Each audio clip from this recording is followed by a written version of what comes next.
Hello दोस्तों, नमस्कार। मैं डॉक्टर कुशवाहा आज आपके लिए पुनः लेकर आए हैं इकोसिस्टम का थर्ड वीडियो है। हम चर्चा करने वाले हैं उन प्रश्नों की जो अभी तक UP PGT, TGT, KVS, NVS, Jharkhand, उसके अलावा पीसीएस असिस्टेंट प्रोफेसर बॉटनी और आपके विभिन्न प्रतियोगी परीक्षाओं में जो बायोलॉजी के क्वेश्चन पूछे गए और उसमें से जो इकोसिस्टम से पूछे गए इकोसिस्टम टॉपिक के क्वेश्चन हैं उनकी चर्चा कर रहे हैं। ये हमारा थर्ड वीडियो है। तो आज का वीडियो शुरू करें उससे पहले चैनल को लाइक और सब्सक्राइब करें। क्वेश्चन देख रहे हैं, शेषांचलम जीवमंडल की स्थापना कहाँ और कब हुई थी?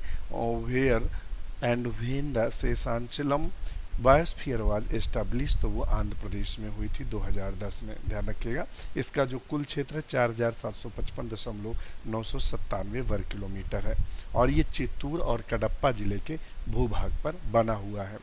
नेक्स्ट क्वेश्चन है, the atmosphere of earth at the time of origin of life was, तो इस समय रेड्यूसिंग है, उस समय जब पृथ्वी का उद्भव हो रहा था तब ये रेड्यूसिंग थी, मगर अभी ये कैसी है? आक्सीकारक है। नेक्स्ट क्वेश्चन है, match list first and list second, select the correct answer, तो इसका ऑप्शन बी सही है। ये आपके मैथ सारे आंसर्स दिए हुए हैं। नेक्स्ट क्वेश्चन दिया हुआ है, which state of India has the highest population of Panthera Tigris Tigris तो टाइग्रिस जो पैंथेरा है, टाइग्रिस है, सबसे ज़्यादा हाईएस्ट पॉपुलेशन कहाँ है? तो इसकी सबसे ज़्यादा पॉपुलेशन वेस्ट बंगाल में। कहाँ है? West Bengal. Highest population of panthera tigris found in the Sundarban, west Bengal. Tiger of Sundarban are good swimmer and fish eater. ये क्या करते हैं? अच्छे से चूँकि सुंदरबन क्या है, सुंदरबन डेल्टा में बना हुआ है और हम आपको बता दें कि ये यहाँ दलदल भी है, यहाँ पानी भी है, तो ये क्या करते हैं? अच्छे तैराक भी होते हैं, अच्छी तरह तैर भी लेते हैं और ये मछलियों का शिकार भी करते हैं। ये इनमें एडॉप्टेशन है इस चीज़ का।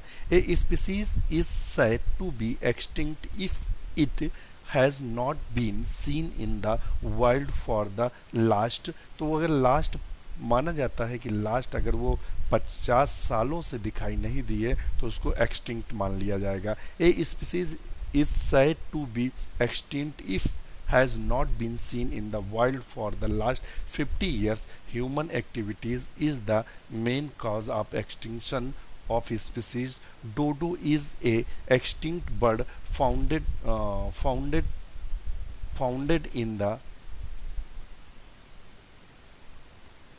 मॉरिटियस। तो अभी हम आपको बता दें कि कितने वर्ष अगर जीव हमें नहीं देखता है तो उसे हम विलुप्त प्राय मान लेते हैं। तो अगर 50 वर्षों तक कहीं वो एक भी बार न दिखाई दे तब हम उसे विलुप्त मान लेते हैं।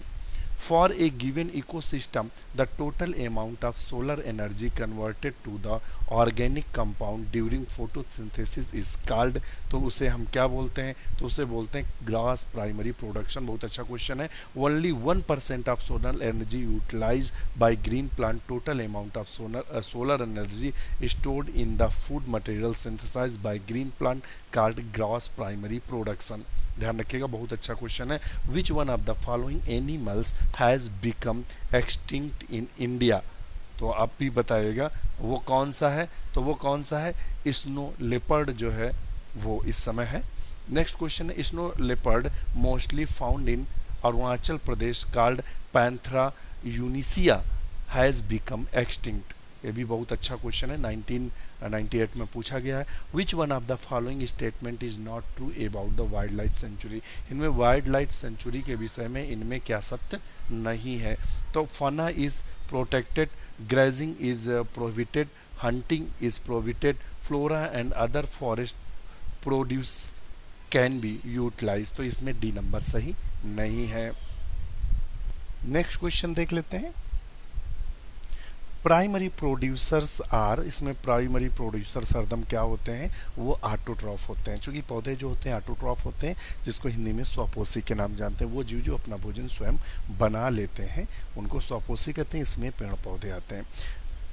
In a food web vultures act as, तो वल्चर्स एक्ट एज कैसा होता है? तो वो होता कैसा है आपका? हम बता दें कि ये होगा आपका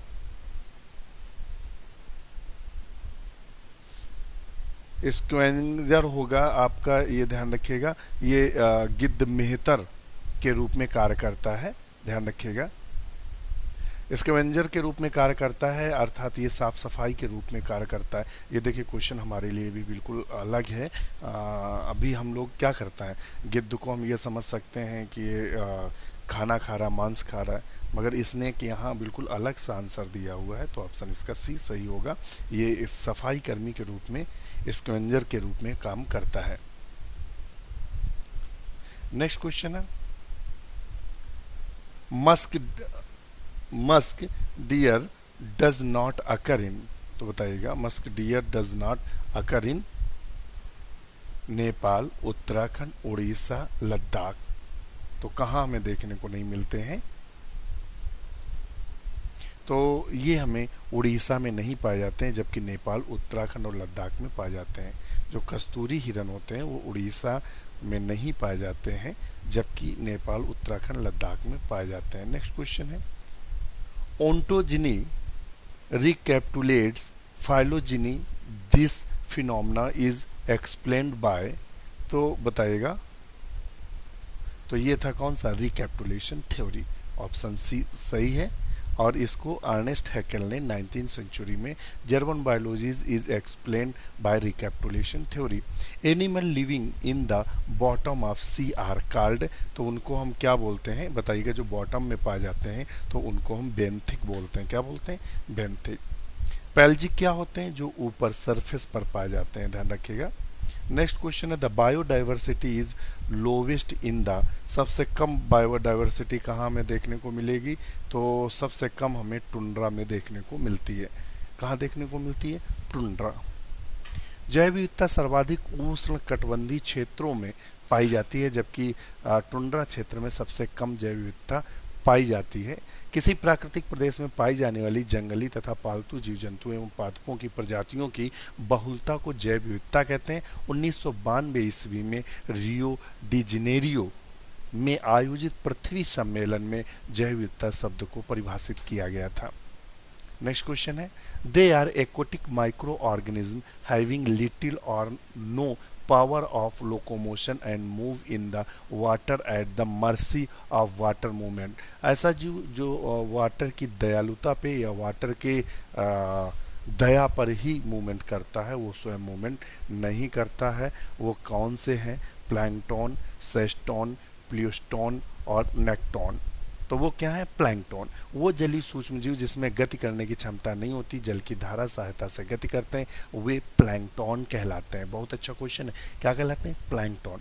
जो दया पर निर्भर रहते हैं जल की, दूसरे शब्दों में वे सभी प्राणी या वनस्पति जो जल के जल तरंगों या जलधाराओं के द्वारा प्रवाहित होते रहते हैं, उन्हें प्लैंकटन कहते हैं। प्लवकों में गति करने के लिए चलन अंग बहुत कम विकसित होते हैं। लवक सूक्ष्मदर्शी, अच्छा इसमें लवक की भी बात बता रहा है। लवक सूक्ष्मदर्शी देखे जाने वाले बड़े बड़े जेलफिश के आकार के, यहाँ लवक नहीं होगा, प्लवक होगा। प्लवक सूक्ष्मदर्शी से देखे जाने वाले से लेकर बड़े बड़े जेलीफिश के आकार तक के होते हैं।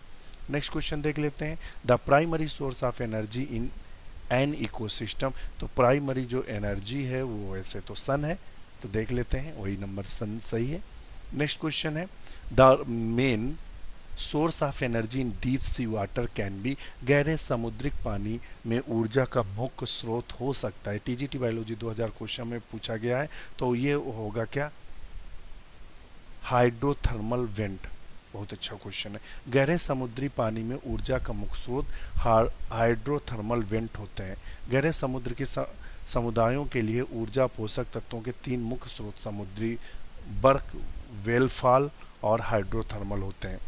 Trophic level in a food chain show,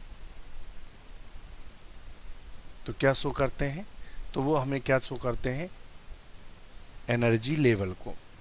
next question है, पिरामिड ऑफ एनर्जीज। तो एनर्जी का जो पिरामिड होता है वो कैसा होता है, तो वो हरदम सीधा होता है। देखिए कई बार क्वेश्चन पूछा है, इससे पहले भी क्वेश्चन आया, तो ऑलवेज अपराइट होता है।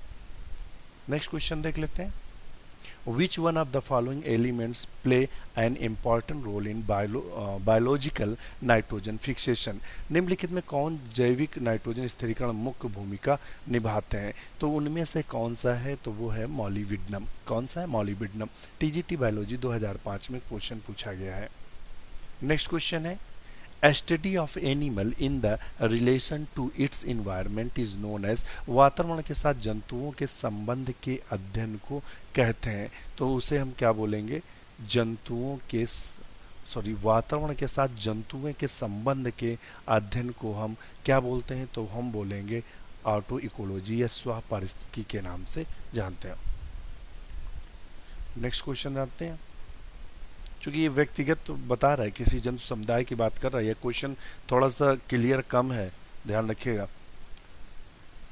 अगर यहाँ हम जंतुओं में अगर पर्टिकुलर स्पीसीज को लेकर हम अगर बात करेंगे तो या पर्टिकुलर कम्युनिटी को लेकर बात करेंगे तो ऑटोइकोलॉजी होगा। कई कम्युनिटियों का अध्ययन करेंगे सिनिकोलॉजी कहलाएगा। पूरी एरिया का अगर पूरे पॉपुलेशन का अध्ययन करेंगे तो पॉपुलेशन इकोलॉजी हो जाएगा। अगर यहाँ हम स्रोत के आधार पर बात करेंगे तो रिसोर्स इकोलॉजी हो जाएगा। कभी कभी क्वेश्चन भी क्लियर नहीं होते हैं। सिनिकोलॉजी इज द स्टडी ऑफ, तो सिनिकोलॉजी हमने आपको बताया था कि पूरी की पूरी कम्युनिटी का रिलेशन इन्वायरमेंट के साथ देखते हैं। नेक्स्ट क्वेश्चन है, pyramid of number is inverted in case of, तो नंबर का जो पिरामिड होगा, पॉन्ड इकोसिस्टम का जो पिरामिड होगा वो उल्टा होता है। कैसा होता है, उल्टा होता है। नेक्स्ट क्वेश्चन है,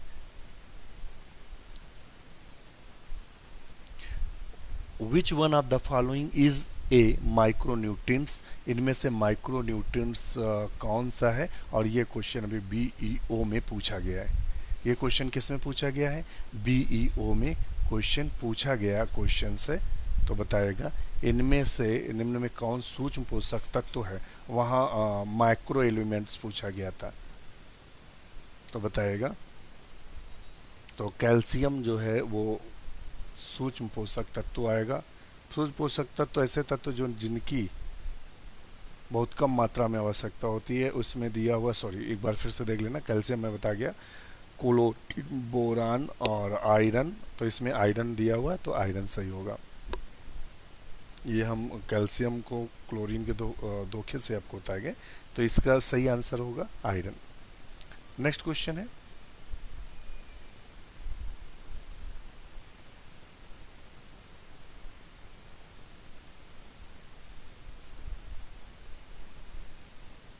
allopatric speciation is due to, allopatric speciation होता है तो allopatric association sorry speciation is due to, तो ऑप्शन इसका बी सही है, भौगोलिक पृथक्करण के कारण। नेक्स्ट क्वेश्चन देख लेते हैं। चलिए इसी को हम आप डिफाइन कर देते हैं, इसी के बाद वीडियो ड्रॉप करेंगे। एलोपैट्रिक स्पेसिएशन भौगोलिक पृथक्करण के कारण होता है। एलोपैट्रिक स्पेसिएशन विस्थापित या भिन्न देशी जातियां, कुछ जातियों के जीव भौतिक अवरोधों के कारण छोटी छोटी आबादियों में बढ़ जाते हैं। मान लेते हैं झगड़े हुए या किसी कारण बस ज़्यादा स्ट्रगल के कारण या ज़्यादा कंपटीशन के कारण क्या होता है, छोटी छोटी आबादियां बढ़ जाती हैं। इन विभिन्न भौगोलिक क्षेत्रों में जलवायु पोषण से, अब मान लेते हैं कुछ लोग यहाँ से अमेरिका चले गए, अब उनकी धीरे धीरे अमेरिकन जो गर्ल्स हैं उनसे शादियाँ होने लगी, अब उनके बच्चे सीधे जो कलर है या जो बॉडी है वहाँ के इन्वायरमेंट के हिसाब से बिल्कुल वो उसी तरह के हो गए। तो क्या होगा, भौगोलिक क्षेत्रों में जलवायु पोषण सुविधाओं वास स्थानों की वातावरण दशाओं में कुछ न कुछ अंतर अवश्य होता है, अतः इनमें रहने वाली आबादियों के जीवों में अपने अपने भौगोलिक दशाओं के अनुरूप अनुकूलित होते हैं। इससे इन आबादियों के जीवन पूल धीरे धीरे एक दूसरे से अलग होते जाते हैं। इस प्रकार भौगोलिक कारणों से एक जाति की अलग हुई आबादियों का नई जातियों के रूप में विकास को विस्थापित या भिन्न देशी जाति उद्भव या एलोपैट्रिक स्पेसिएशन अथवा भौगोलिक जाति उद्भव कहते हैं। तो आज के लिए इतना ही। हमारा वीडियो कैसा लगा कमेंट्स करके जरूर बताएगा। इसी के साथ नमस्कार।